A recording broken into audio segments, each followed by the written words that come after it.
Hai Sobat Klik, kembali lagi di Klik Podcast. Pada episode kali ini kita kedatangan dua tamu spesial, yaitu ada Coach Irtia Kia Mulail dan Coach Rian Ricky Wirawan. Nah, selamat datang Coach di Klik Podcast. Mungkin Coach bisa say hi ke Sobat Klik. Halo semua Sobat Klik. Halo semuanya. Nah, jadi bagi yang belum tahu, Coach Irtia Kia Mulail ini merupakan seorang ahli gizi atau nutrisionis KONI DKI Jakarta dari Maret 2019 sampai sekarang. Dan Approved Educator Asosiasi Pelatih Kebugaran Indonesia dari Desember 2019 sampai sekarang. Kemudian pengalaman lain dari Coach Irtia ini, beliau pernah menjadi guest speaker di Indonesia Sehat TVRI pada Juni 2020. Kemudian coaching klinik Yayasan Olahraga Anak Nusantara, Yohan Foundation dari September sampai Desember 2019. Kemudian juga sebagai artikel contributor Detikfood, Voi.id, Hai Bunda, Sariagri.id, Liputan6.com, dan lain-lain. Dan juga online course and workshop speaker di strongsister.id, Wellness Academy for Gizi Indonesia, Sahid Jakarta University, APKI Corporate Wellness, Virtual Fest, Livestream Festival 3, Aisyah Pringsewu University, Ada Gizi, dan Federasi Arum Jeram Indonesia. Banyak memang pengalaman Coach Irtian ya. Kemudian kita juga, tamu kita selanjutnya ada Coach Rian Ricky Wirawan. Coach Rian ini merupakan coach fitness ya. Mulai fitness pada April 2012 dan pada tahun itu juga Coach Rian ini juara 6 body contest new beginner. Baru mulai fitness tahun itu juga juara 6 ya kan. Mantap Coach Rian. Kemudian pada tahun 2014 Coach Rian ini bekerja secara profesional sebagai coach di bawah Fitness Indonesia. Nah, 3 tahun setelahnya di tahun 2017, Coach Rian ini memulai freelance dan juga sebagai dance coach sampai 2019. Itu. Jadi 2014 sampai 2019 kerja di Jakarta. 2019 sampai 2021, Coach Rian ini buka private studio gym dan juga online coaching di Samarinda, yaitu namanya RVN Fitness ID. Betul, Coach? Betul, terima kasih di-mention. Iya, itu tadi. Nah, Coach, kalau di episode kali ini kita akan ngobrol-ngobrol ya seputar diet dan olahraga nih. Ya, oke. Jadi kan orang-orang ini setahu saya ya, banyak mulai berolahraga atau diet itu karena dia dibilang gendut lah, kurus lah, jadinya dia akhirnya mulai olahraga dan diet gitu, Coach. Nah, Coach ini kan berpengalaman nih ya. Pernah nggak sih Coach dapat klien yang punya motivasi olahraga atau dietnya itu yang unik gitu, Coach? Bukan karena capek dibilang gendut atau kurus. Ada nggak Coach dapat klien yang unik gitu? Siapa Mungkin dulu? dari Coach Rian dulu.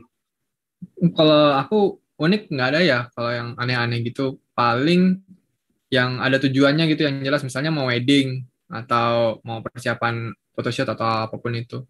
Kalau yang unik, mungkin pengennya unik-unik seperti kayak pengen jadi superhero siapa gitu, atau kalau pengen jadi Wonder Woman gitu kalau cewek ya kan. Aku ada juga klien kemarin pengen jadi Gamora, tahu nggak Gamora? Gamora yang warna hijau itu loh.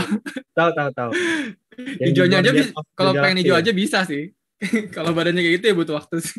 Oke. Nah, itu unik, Itu Coach. paling itu sih. Itu unik. Nah, terus itu aja Kak Coach.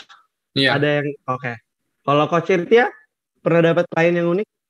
Kalau saya, kalau misalnya tujuannya karena tadi yang disampaikan oleh Billy, pengen pengen kurus atau pengen gendut, karena istilahnya disindir sama sama teman-teman sekitarnya, itu sebenarnya nggak ada sih, karena kan kalau yang tadi memang Billy sempat mention kan, kalau saya saat ini memang bekerjanya sebagai ahli gizi di Komite Olahraga Nasional. Memang klien-kliennya itu dari situ, Billy.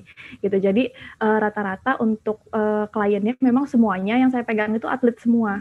Kayak gitu. Jadi memang kebetulan juga saya tidak bekerja di luar untuk menangani klien yang di luar. Jadi kalau untuk klien fokus aja di yang ada di atlet Platda di DKI gitu. Jadi kalau untuk tujuannya mereka tuh pasti rata-rata karena diminta pelatihnya, terus karena meriah tuntutan untuk cepat sembuh. Biasanya kan kalau misalnya cedera di lutut, itu kan apalagi misalnya kondisi badannya itu overweight, mereka biasanya akan diminta untuk menurunkan berat badan, kayak gitu supaya mempercepat recovery cederanya, kayak gitu. Itu termasuk unik nggak? Nggak, bukan karena kurus, bukan karena gemuk. Jadi memang karena tuntutan profesi mereka seperti itu. Kalau yang aku boleh tambahan yang punya aku nggak? Boleh. Kalau aku jadi keingat tuh kemarin ada yang pengen turunin berat badannya ke masa berapa tahun silam gitu. Tapi pengennya cepat, pengennya dalam berapa, kan biasa tanya, kamu pengen capai segini dalam berapa lama? Terus dia bilang kalau bisa 3 bulan. Kayaknya nggak mungkin ya 3 bulan dia balik ke 3 tahun gitu badannya. Menurut aku itu mindset yang harus dirubah ya. Kalau kita balik, misalnya kita naikin berat badannya 10 kilo dalam 1 tahun. Kemungkinan turunnya anggap aja 1 tahun juga. 10 tahun juga, misalnya kebalikannya. Kesananya berapa, kesininya berapa. Nggak bisa kesininya langsung lompat, teleport gitu. Nggak boleh nggak tahu diri gitu ya, Coach ya. Mau turun banyak dalam waktu singkat tuh nggak bisa juga ya. Naiknya berapa lama, turunnya berapa lama, biasanya segitu ekspektasinya. Nah, Coach, aku mau nanya nih, Coach pernah nggak dapat klien yang gagal gitu, Coach? Nah, kalau ini boleh Coach Yertia dulu kayak mulai. Maksudnya gagal itu dalam arti yang seperti apa nih, Billy? Iya, dia pengen badannya, berat badannya segini-segini gitu. Tapi akhirnya dia gagal gitu, nggak berhasil. Ada nggak, Coach? Programnya nggak berhasil ya? Iya, ada nggak dapat. Sebenarnya itu rata-rata karena jumlah kliennya yang saya tangani itu sangat banyak sekali, jadi hampir 1.000 orang sih sebenarnya jumlah atlet yang ada di ini kan di kantor saya. Terus 1.000 orang itu kan mungkin punya banyak kebutuhan gitu. Tapi sebenarnya nggak 1.000-1.000-nya, saya bagi-bagi. Cuman yang siapa yang datang ke poliklinik itu yang kami tangani gitu. Cuman biasanya gagal atau tidaknya itu tidak terfollow up karena biasanya mereka tuh nggak ada kabar setelah itu. Jadi misalnya nih datang kita assessment, terus lakukan pendampingan sesuai sama yang seharusnya dilakukan assessment, dilakukan rencana intervensi, lalu pas pada saat diberikan intervensi atau misalnya meal plan atau kita berikan konsultasi, setelah beberapa minggu mau di follow up itu nggak ada kabar kayak gitu. Jadi kesannya jadi kayak di ghosting ya. ghosting klien gitu. Nggak ada kabar ini, gitu ya. Iya, nggak tahu ini berhasil atau enggak ya. Gitu. Karena memang saya apalagi pada saat setahun dari tahun kemarin ya, pandemi itu kan kita kan semuanya WFH kan, nggak bisa ketemu langsung, terus juga via online semua gitu. Mungkin mereka juga ada kesibukan tersendiri, terus juga mungkin mengurangi intensitas juga, dan mungkin ada struggle adaptasi lain pada saat masa-masa awal pandemi kayak gitu kan. Jadi memang mungkin tidak semuanya bisa memberikan feedback kembali kayak gitu. Coach Rian, dapat klien gagal? Jadi aku pengen dengar Coach Yertia dulu dari ininya kan, dari jawabannya. Aku pikir atlet ini 100% pasti berhasil, karena kan udah jelas tujuannya tuh. Ternyata kayak nggak bisa dimonitoring. Tapi kalau bisa dipersenkan, kira-kira berapa persen berhasilnya Coach Yertia? Mungkin bisa dibilang setengah-setengah, karena banyak yang nggak banyak yang tidak terfollow up juga terkait dengan SDM, banyak juga yang kondisi seperti ini jadi nggak bisa ketemu langsung gitu kan. Karena kan rata-rata tuh yang datang kembali ke saya itu kalau misalnya mereka memang mau program itu karena diri mereka sendiri. Gitu. Jadi bukan karena tuntutan dari dokternya, bukan karena tuntutan dari pelatihnya kayak gitu. Jadi ketika memang dia yang mau ngerasa nih saya butuh nih buat cabur saya gitu, atau misalnya ngerasa memang butuh nih buat kesehatan saya sendiri kayak gitu. Biasanya mereka akan balik lagi ke kita. Banyak berkunjung juga kayak gitu. Cuman kalau misalnya karena dari luar eksternal faktor itu biasanya nggak long last lah gitu. Hmm. Kalau jawaban dari aku, kalau gagal sebenarnya justru kalau private seperti coach saya kayak saya gini ya, dan bos saya dulu juga, tingkat keberhasilannya paling 5%. Anggap aja kalau kliennya ada 20, yang berhasil cuma satu. Itu udah sering banget kayak gitu. Karena nggak semua orang punya mental yang sama ya, habis dikasih kenyataannya begini nggak bisa, terus ada yang keluar karena baru angkat beban sekali udah bilang gedean badannya. Padahal kan nggak mungkin ya. Paling itu Iya, iya, cuman iya. darahnya dia doang tuh nempel di otot terus dia bilang gede. Ada yang nggak sabaran, kebanyakan orang nggak sabaran. Ada juga yang nggak fokus gitu. Jadi cuman anggap aja cuma 5% dari klien kita yang berhasil. Mau mendengarkan kita, mau menjalankan apa yang semua kita bilang gitu. Itu dari aku sih. Karena Oke, masih pengen ini ya coach, masih pengennya hasilnya instan. Oh kalau datang Mm-mm. ke PT berarti badannya bisa langsung gede Nah atau ya itu. misalnya bisa langsung kurus kayak gitu. Ya Padahal sebenarnya butuh proses ya. betul proses dan Mhm. kita cuma kasih tahu arahnya ke sana aja. Kita istilahnya Google Map, kita kasih tahu arahnya, tapi tetap kamu yang harus jalan ke sana. Entah kamu mau naik motor kayak, naik sepeda kayak, naik Ferrari kayak. Ya. Terus aku penasaran nih sama yang untuk orang awam juga harus tahu. Coach Irtia kan ini ahli gizi. Mhm. Nah, kita harus tahu nih kalau ahli gizi ini bisa mengasih menu juga nggak ke kliennya. Kan ada tuh tier-tiernya seperti sertifikasi sport nutrition, terus ahli gizi, terus dokter gizi. Jadi Mhm. nggak semuanya sama. Yang awam mungkin belum tahu. Coach Yurtia boleh jelasin nggak itu? Ya, termasuk saya orang awam juga. Oke, jadi jelasinnya ke Billy gitu ya. Jadi kalau misalnya memang banyak sih profesi ya di sini ya di Indonesia khususnya terkait dengan profesi yang berkaitan dengan gizi, kayak misalnya ada ahli gizi, terus ada dokter gizi, terus juga ada beberapa personal trainer ya coach yang memang mengeluarkan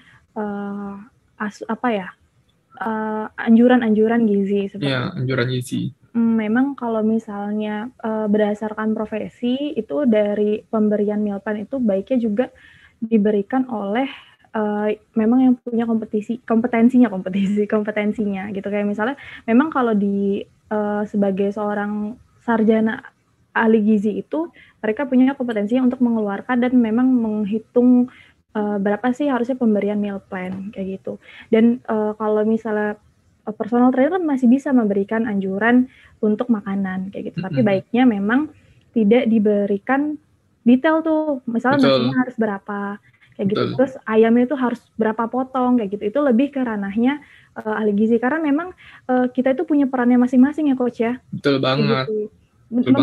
Memberikan saran tidak apa-apa pun saya misalnya karena misalnya saya tahu nih olahraga itu harus minimal 3 kali seminggu. Saya memberikan saran misalnya ke teman saya atau ke klien saya tuh nggak apa-apa, cuman kalau misalnya kamu mau tahu detailnya 3 kali seminggu itu gerakannya apa aja, silakan menghubungi personal trainer kamu kayak gitu. Jadi memang baiknya pun kita kerjanya itu saling kolaborasi istilahnya seperti itu. Terima kasih jawabannya. Nah, mungkin dari Coach Rian ada yang mau ditambahin? Enggak, itu aja mau kasih tahu. Jadi kalau ada klien yang minta ke saya untuk minta bikinin meal plan-nya gimana itu aku nggak bisa karena aku cuma bisa kasih tahu kebutuhan kamu kira-kira segini. Tapi untuk mau detailnya pagi harus makan oatmeal itu nggak boleh. Jadi jangan semuanya bisa gitu. Kita sebagai coach juga jangan jadi so tahu. Tapi prakteknya sih ada juga sih yang kamu pagi makan telur, kamu makan almond habis itu nggak boleh sebenarnya. Iya, sebenarnya juga masih banyak ya coach yang prakteknya seperti itu. Iya. Memang harus punya ranahnya masing. Jadi bisa nih coach ya, kalau misal saya nih jadi klien coach nih, Coach Rian. Saya nanya, meal plan-nya apa coach nggak bisa kasih, coach bilang, tanya aja Coach Irtia gitu. Betul. Bisa banget ya. Betul. Bisa collab kita ya Coach Rian. Iya. Nah coach, mau nanya nih. Kalau kita untuk mencapai suatu body goals yang kita tuju nih kan, itu tuh kira-kira dimulai dari apa dulu, coach? Tahap-tahapnya itu apa aja, kalau boleh tahu? Coach Rian? Dari niat dan tujuan ya. Nah, harus niat dan tujuan yang jelas. Ya betul. Habis sudah niat tujuan jelas, mau goalnya ke sini, kita tinggal step back apa aja yang kita butuhkan untuk mencapai ke sana. Kalau aku sendiri awal fitness nih, ceritanya aku pengen body contest kan. Jadi apapun yang aku cari hubungan ke sana. Iya. Ya, jadi cara-caranya ya harus tahu tujuan dulu. Misalnya kita mau dari Jakarta mau ke Bogor, bisa naik apa aja nih? Ya udah, mau pakai apapun itu tujuannya ke sana gitu. Dari aku. Setuju banget. Harus ada niat dulu, Ya. baru harus tahu tujuannya. Nah, dari situ kalau udah ada niat, baru tuh bisa tahu latihannya bagusnya berapa kali sih. Terus disesuaikan lagi sama kita. Misalnya kita bisanya 5 kali atau 6 kali. Ya udah, lakuin terus konsisten. Jangan minggu ini 6 kali, minggu depan 3 kali, minggu depan 2 kali, minggu depan lagi set lagi 6 kali lagi, nggak bisa. Nggak ke-track, susah. Oke, kalau Coach Irtia? Kalau dari saya sih setuju banget tadi sama yang Coach Rian sampaikan. Jadi kita harus tahu dulu niat kita itu apa untuk melakukan ini. Misalnya mau melakukan pola makan yang sehat atau melakukan olahraga kayak gitu. Jadi kamu tuh olahraga itu buat apa? Kamu tuh ngatur makan kamu itu buat apa sih gitu? Apakah buat diri kamu sendiri atau karena sindiran dari orang lain kayak gitu? Kalau misalnya faktor dari luar itu biasanya kurang bisa konsisten gitu, kecuali kalau misalnya dari diri kita pengennya supaya saya nanti ketika tua masih bisa gendong cucu gitu, masih bisa ikut ke mall sama cucu. Itu kan udah faktor dari diri sendiri kan gitu. Ketika faktor dari diri sendiri biasanya akan lebih konsisten untuk dijalani gitu, dan lebih lebih realistis lah untuk dicapai kayak gitu. Terus tadi yang kata Coach Rian bilang, ketika kita tahu tujuannya kemana, misalnya saya itu mau olahraga, saya tuh mau menjalankan pola makan yang benar itu supaya tadi ketika nanti tua itu bisa gendong cucu atau ajak jalan-jalan ke mall bareng cucu gitu. Jadi nggak cuma di rumah aja, nggak bisa kemana-mana kayak gitu. Itu juga nanti akan memudahkan kita ya Coach sebagai ahli gizinya, sebagai personal trainernya gitu, untuk memberikan program apa yang spesifik untuk goal-goal yang dicapai oleh klien ini gitu. Jadi kan memang beda ya untuk meningkatkan, kalau misalnya dia goalnya untuk meningkatkan massa otot, pasti akan berbeda programnya sama ketika dia pengen menurunkan berat badan kayak gitu. Jadi kita bikinnya akan spesifik karena program yang kita berikan itu sifatnya personalized gitu. Jadi tergantung dari tujuan klien itu. Gitu Billy. Oke. Iya sih, betul sih. Yang pertama niat sih. Yang penting niat, soalnya saya ya gitu kalau mau olahraga juga, maksudnya kadang mau nih olahraga, tapi habis itu kadang cuma bertahan seminggu, habis itu udah nggak olahraga lagi, ya kan? Jadi ya niat sih, ya betul. Saya setuju, niat yang paling ini penting lah ya. Coach Rian, saya mau nanya nih, saya ini kan kepengen gitu, punya badan six pack lah ya. Siapa sih laki-laki yang nggak pengen punya badan bagus? Nah, di pandemi kayak gini kita di rumah aja, kira-kira ada nggak Coach cara supaya kita di rumah aja bisa olahraga gitu, ngebentuk badan jadi lebih bagus gitu Coach? Ada bisa banget. Zaman sekarang mah apa aja bisa ya. Mungkin kalau buat Bill yang anak SMA, pengen olahraga di rumah aja, mungkin bisa mulai dengan olahraga yang namanya calisthenics. Atau calisthenics itu kayak cabang olahraga yang pakai badan sendiri untuk latihan. Itu bisa banget kok untuk bikin badan bagus doang gitu. Tapi itu kan ada kelebihannya dan kekurangannya. Tapi kelebihannya untuk anak seperti Billy, bisa dibilang nggak bisa beli alat yang banyak kan, ataupun ke gym gitu kan. Iya. Calisthenics bisa jadi salah satu alternatif tuh, boleh dicari-cari. Atau enggak bisa pakai circuit training atau bodyweight training. Jadi pakai berat badan dulu. Nama gerakan-gerakannya yang aku rekomendasikan ya bisa pull up atau inverted row. Untuk dada bisa push up, pike push up. Nah itu bisa pistol squat juga bisa. Banyak, tinggal cari aja kategorinya itu bodyweight training untuk di rumah. Soalnya ini sih Coach, kalau saya biasa di rumah, saya ini download aplikasi sih. Kayak ya boleh. Latihannya apa gitu. Boleh.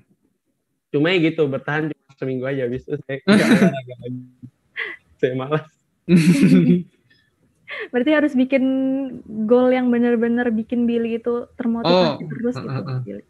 Mungkin. Iya sih. Karena kalau misalnya menurutku sih kalau misalnya tujuannya olahraga cuma biar mencapai body goals aja, menurut aku kurang cukup sih. Itu harus ada tujuan lain. Karena kan kalau misalnya anggap aja kalau misalnya body goals itu cuma bonus. Itu sebenarnya kan olahraga itu memang jadikanlah sebagai sebuah kebutuhan. Ini buat teman-teman nanti yang di rumah dengar juga gitu. Jadi kalau misalnya jadikan sebagai sebuah kebutuhan ya sama aja kayak kita makan nih sehari 3 kali kan. Gitu. Jadi udah memang bagian dari kita sehari-hari karena manfaatnya itu sebenarnya banyak banget. Kayak gitu, nggak cuma body goal saja, kita bisa dapetin manfaat lain yang sampai nanti tua itu bisa bermanfaat. Soalnya aku lihat yang memang dia fitness enthusiast yang memang rajin dan rutin olahraga itu sampai usia 50-an itu masih bugar banget, masih bisa jalan kemana-mana, kayak gitu kan. Aku kebetulan juga ikut komunitas di mana perempuan-perempuan yang memang berminat di bidang olahraga dan di bidang strength training itu banyak banget yang usia 50-an lebih, tapi itu masih bugar banget kayak gitu. Jadi mungkin bisa dilihat balik manfaatnya itu dari olahraga itu apa aja, terus dijadikan sebuah tujuan. Nah, body goals itu adalah bonus aja kayak gitu. Aku mau tambahin nih. Nah, jadi untuk yang kayak Bill kan masih muda, masih belum tahu ya, kalau kita ini manusia makin lama makin tua bakal terjadi degradasi otot, penurunan massa otot. Jadi kalau sekarang Bill masih bisa lompat, masih bisa jongkok, masih bisa jump squat, makin bertambahnya usia kalau ototnya nggak dipakai, kita nggak bakal bisa ngelakuin itu. Paham nggak? Jadi apa yang bisa dilakuin sekarang waktu muda, kalau nggak dipakai sampai gede nanti tiba-tiba kemampuannya itu hilang, nggak bisa lompat, nggak bisa jongkok, nggak bisa angkat barang gitu. Use it or lose it. Jadi ditabung dari sekarang ya Coach Rian? Ya, nabung dari sekarang. Otot itu penting. Kalau udah hilang baru tuh. Sakit pinggang lah, nggak bisa angkat bahu lah. Itu bisa tuh. Yang tua nggak bisa angkat bahu. 5 kali udah capek. Jadi nggak bisa ngambil barang di atas. Iya, benar. Bahkan terjadi beneran. Berdiri tegak aja susah ya kalau misalnya itu. Iya, setuju. Bakal repot banget tuanya. Nah, Coach. Saya pengen nanya lagi nih. Kira-kira ya, umur berapa sih umur yang pas untuk kita kayak fitness nge-gym gitu, Coach, angkat beban gitu. Soalnya kan kayak ada rumor yang saya dengar kayak masih muda, nggak usah, maksudnya nggak perlu angkat-angkat, nanti pertumbuhannya tertunda gitu-gitu, Coach. Kira-kira. Berarti aku mau jawab yang soal kalau angkat beban bikin pendek ya? Iya. Nah, aku udah pernah bahas. Nah, sebenarnya itu dipilih tuh. Jadi, kenapa angkat beban dikira bikin orang jadi pendek? Karena atlet binaraga itu memang dicari yang pendek-pendek. Betul nggak, Coach Yertia? Kenapa tuh, Coach? Kalau misalnya binaraga, karena mereka mungkin lebih melihat estetika sih. Gitu. Jadi nggak terlalu misalnya yang tinggi banget. Kayak misalnya kalau kita kan di cabur basket pasti akan mencari yang memang posturnya tinggi-tinggi kayak gitu. Sama aja kayak misalnya di judo atau misalnya di sumo itu pasti dicarinya posturnya yang memang besar-besar. Jadi bukan karena mereka olahraganya bisa jadi badannya besar, tapi karena kebutuhan cabang olahraganya seperti itu. Nah, jadi kenapa kalau binaraga aku bilang cari yang pendek-pendek? Karena misalnya kamu nih bahu kamu gede banget, dada kamu gede banget kan. Jadinya kelihatannya tuh kamu pendek gitu. Terus itu satu. Jadi dari segi visual kelihatannya pendek-pendek, padahal enggak. Bisa jadi mereka tinggi-tinggi. Dan yang kedua, cabang olahraga binaraga itu dia cuma hitung berat badan, jadi enggak hitung tinggi badan. Jadi kalau ada orang tingginya 2 meter, diikut kelaskan di 70 kilo misalnya, 2 meter, 70 kilo kan itu kurus banget kan ya.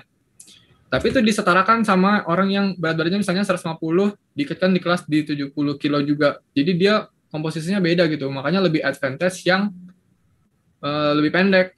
Karena dihitungnya dari beban aja, dari beban badan. Sama seperti tadi Coach Ertia bilang, basket cari yang tinggi-tinggi. Kenapa cari yang tinggi-tinggi? Karena yang tinggi lebih gampang slam dunk misalnya. Kenapa renang cari yang tangannya panjang-panjang ya? Karena swimnya jadi lebih jauh gitu. Jadi advantage dari sport itu sendiri. Misalnya sumo, masa cari lawannya yang kurus, pasti disadvantage dong di ininya. Bakar kedorong gitu aja. Itu ya. Lempar Nah, dari kalau arena. masalah tadi menjawab yang benar nggak angkat beban bikin pendek, sebenarnya enggak. Banyak banget research-nya, tinggal cari aja Google, gampang banget. Jadi jawaban dari aku. Nah, umur berapa tuh coach kira-kira yang pas buat kita nge-gym atau fitness itu umur berapa menurut coach? Ini kalau aku jawab kontroversi sih sebenarnya, tapi di luar itu sudah di bawah 10 tahun udah bisa main angkat beban. Tapi tetap harus diawasin. Tapi zaman dulu banget lagi katanya nggak boleh. Nah, sebenarnya ini masih berkembang sih, karena fitness itu nggak hitam dan putih. Nggak semuanya pasti begini. Nanti risetnya gini, nanti beberapa tahun ke depan risetnya begini. Nah, kita harus terus belajar tuh. Yang coach yang nggak bagus itu yang misalnya dia ambil sertifikasi 2015. 2021 dia nggak belajar tuh, stop. Ilmunya masih 2015. Nah, itu nggak bisa. Harus belajar terus. Bingung nggak, Bel, jawabannya? Nggak, coach. Oke, saya merasa cukup paham sih, coach. Oke. Kalau buat apa ya? Coach Irtian nih. Kira-kira saya ini kan kurus ya, coach ya. Ya kan, saya ini menurut saya menurut saya kurus, coach. Saya padahal udah coba makan banyak nih ya. Iya. Badan saya begini-begini aja. Nah, papa saya itu ada bilang kalau supaya saya gemuk itu salah satunya ini, coach, minum susu full cream. Nah, itu betul. Katanya, soalnya pengalaman papa saya, dia dulu minum full cream nih, coach. Habis itu dia kayak BAB terus. Jadi habis itu nafsu makannya nambah, makan terus jadinya gede. Nah, itu betul, coach. Jadi itu berdasarkan pengalaman ya, Billy ya? Iya. Pengalaman dari orang tua. Kalau misalnya, sebenarnya kan balik lagi ke prinsip keseimbangan energi ya. Kita mau nambahin atau ngurangin berat badan, itu ya memang harus balik lagi apakah kita mencapai namanya surplus atau kelebihan kalori. Jadi kan nih Bill, kalau misalnya kita tuh punya kebutuhan kan, misalnya sehari itu harus berapa gitu yang dipenuhin. Nah, tapi ketika kita misalnya kayak gini nih, kita ngobrol, terus misalnya sekolah, terus misalnya kerja atau latihan, itu kan pasti ada energi yang dikeluarkan. Kayak gitu. Jadi ketika ada yang masuk, ada juga yang keluar, itu kan akan membentuk nih, apakah kalau misalnya yang masuk lebih banyak dibandingkan yang keluar, itu kan berarti nanti jadinya surplus ya. Jadi kelebihan gitu kan istilahnya. Yang kalori itu kelebihan. Tapi ketika aktivitasnya banyak, tapi makannya cuma sedikit, itu kan berarti nanti defisit kan. Tercapai defisit atau minus tuh. Minus si tabungan kalorinya, kayak gitu. Nah, disitulah berat badan itu bertambah atau berkurang. Sebenarnya nggak sesederhana itu, tapi bisa kita ilustrasikan seperti itu. Walaupun nanti banyak faktornya, nggak cuman semudah itu, ya yang penting defisit, enggak. Banyak faktor lain. Tapi kalau bisa diilustrasikan seperti itu, supaya gampangnya, nah, mungkin aja, untuk, berarti kan kalau untuk nambahin berat badan itu, prinsipnya itu harus surplus, kayak gitu. Surplus itu berarti, apa yang masuk ke dalam tubuh kita itu harus lebih banyak dibandingkan apa yang kita keluarkan. Tapi dikeluarkan berarti nggak boleh olahraga dong, enggak. Gitu. Nggak boleh ngapain-ngapain dong, enggak. Tapi tetap harus sesuai sama, misalnya tetap kan pola hidup sehat itu nggak cuman kurus aja ya, tapi kan ada misalnya harus bugar, terus istirahat yang cukup, terus dari pola stres juga, kayak gitu. Nah, kalau misalnya mau ningkatin berat badan, berarti kan harus surplus. Nah, kemungkinan bisa jadi misalnya apalagi Billy kan di masa pertumbuhan nih. Itu kan lagi peak-nya lah gitu, masa pertumbuhan udah mulai tinggi badannya biasanya lagi mulai naik kayak gitu. Terus mungkin aja apa yang kamu masukin ke dalam tubuh kamu, apa yang kamu makan itu tidak sebanyak dari apa yang kamu keluarkan. Kayak gitu. Makanya beratnya misalnya nggak bisa nambah-nambah. Nah, caranya nambah itu gimana? Caranya adalah dengan intake yang lebih gitu kan, berarti lebih dari apa yang kamu keluarin. Nggak cuma dari susu aja sebenarnya, misalnya kamu makan pun snacking, terus makan full meal dalam bentuk nasi, lauk-lauknya kayak gitu. Itu pun sebenarnya udah bisa mencapai untuk surplus kalori kayak gitu. Jadi nggak cuma dari full cream doang. Karena memang kalau misalnya full cream itu kan dia memang kandungannya itu lebih banyak dibandingkan susu yang misalnya low fat gitu. Karena kan dari kandungannya udah berbeda kan gitu. Lebih banyak lemak yang ada di susu full cream. Tapi nggak cuma dari full cream doang sebenarnya. Gitu. Jadi kalau mau ningkatin berat badan itu harus lihat dalam sehari itu apa sih yang dimakan, berapa banyak sih jumlahnya, cukup nggak sih buat mencapai si surplus kalori itu kayak gitu. Terus kalau misalnya itu kan lebih ke pengalaman ya tadi yang diceritakan kayak gitu. Mungkin aja sebenarnya nafsu makan itu misalnya karena faktor lain, bukan karena dari si susu full cream itu. Kayak gitu. Sebenarnya banyak faktornya kalau misalnya kita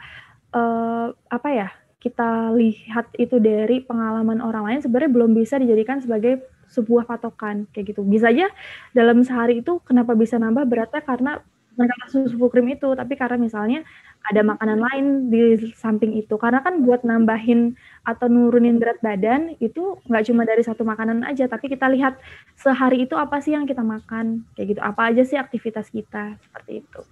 Semoga menjawab. Mau tambahin lagi nih. Iya. Jadi yang Billy bilang itu ibarat pohon nih. Pohon itu tangkainya kan tangkai awal itu sumber dasarnya. Yang Billy ngomongin itu daunnya. Jadi masih jauh dari dasarnya. Jadi ibarat yang Billy tahu itu apelnya lah, buahnya. Buahnya ini kan banyak nih. Ya, banyak coach ya. Nah, apel ini nggak bisa ada kalau nggak ada pohonnya, nggak ada akarnya.